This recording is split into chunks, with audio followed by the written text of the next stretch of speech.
It's everywhere. Generative AI. New AI PCs. AI decoded. The artificial intelligence. These days, every other digital product just slaps an AI-powered label, and that's usually a marketing gimmick rather than a genuinely useful feature.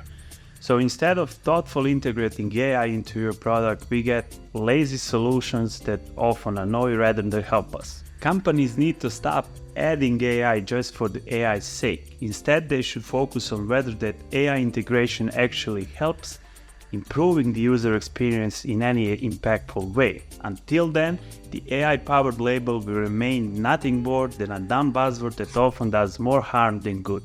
But how is AI integrated in a product? What are the common use cases and how to do it in a smart way? So let's see. I'm Serge, a product consultant and strategist, and I have more than 10 years of experience in building digital products and services from end to end. Artificial intelligence is a large field of computer science that focuses on creating systems that can perform tasks that would usually require human intelligence.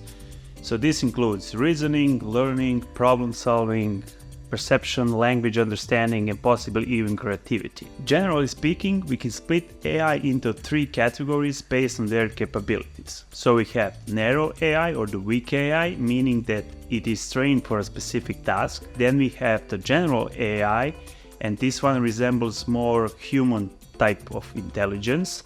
And then we have the super intelligent AI, and this one will beat humans in any possible way. As of now, we are in the narrow AI stage, and both general and super intelligent AI are just theoretical concepts, and some people way smarter than me are not even sure if we can do it. One misconception that is out there is that the AI is a new thing, but we've been playing with it since the 1950s, and the first broader mention was in the 1990s when IBM's Deep Blue was playing chess with Kasparov, and then we got broader usage with things like machine learning, big data, and today's natural language processing models. But how can you integrate AI into your own product? First things first, you have to choose a model you want to use. There are a lot of them, and I won't be dealing with them in detail because integrating them generally follows the same steps. But the way you can split these models is that you can consider them pre-trained, fine-tuned, or custom. Pre-trained models are ready to use and can be integrated directly into your product.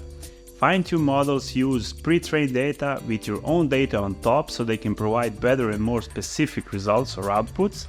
And custom models use exclusively your data. The type of model will influence your integration the most. For example, if you use a fine-tuned or even a custom model, it's more than probable that you'll have to host the model somewhere yourself. Okay, here are the steps to integrate.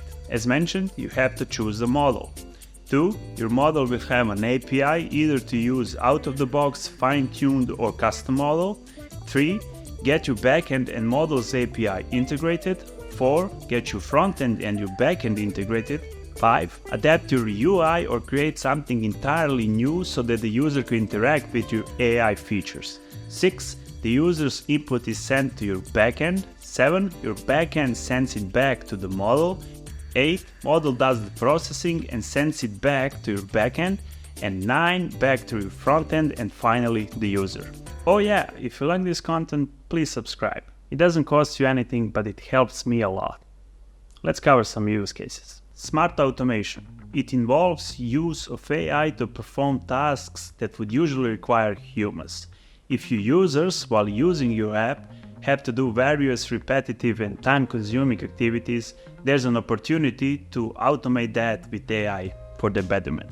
Here's a bad example. In 2017, a 6-year-old girl ordered a $170 dollhouse and 4 pounds of cookies through Amazon Alexa, simply by asking Alexa for the products. Her mom got a purchase notification and immediately figured out what had happened and added parental controls to Alexa.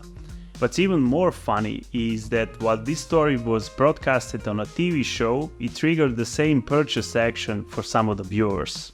Instead of complete automation, you can just use AI to help users while they do certain activities in your app, aka AI-driven assistance.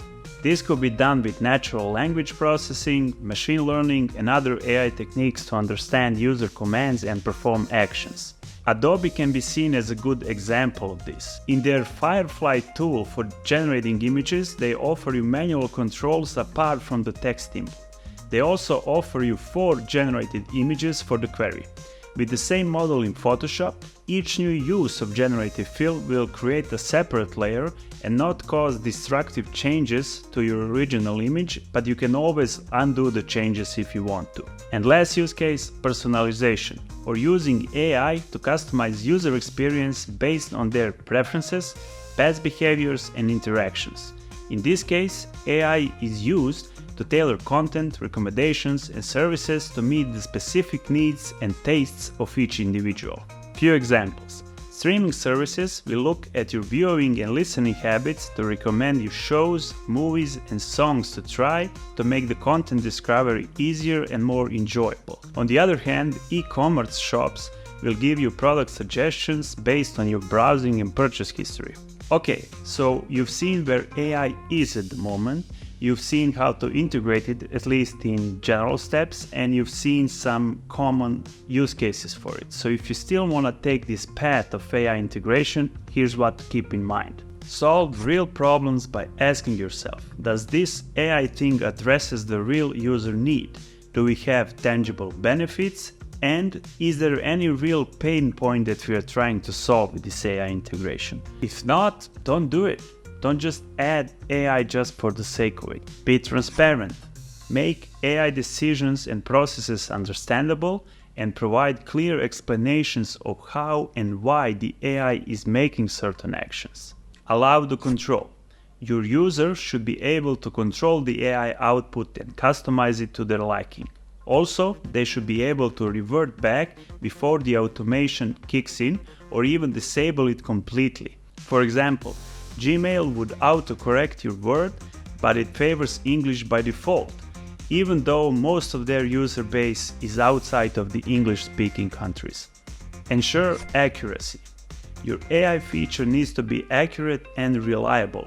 Otherwise, you'll create frustration and lose trust. If you are personalizing, do it with care and in a way that genuinely helps the user. Avoid over-personalization that can feel invasive or even creepy, and also bear in mind that hyper-personalization can lead to echo chambers. For example, YouTube will allow you to say "I'm not interested" in a specific video and will stop recommending that similar content to you. So, solve real problems, be transparent, allow the control, be accurate, and if you are personalizing, do it with care. That's it. See you in next one.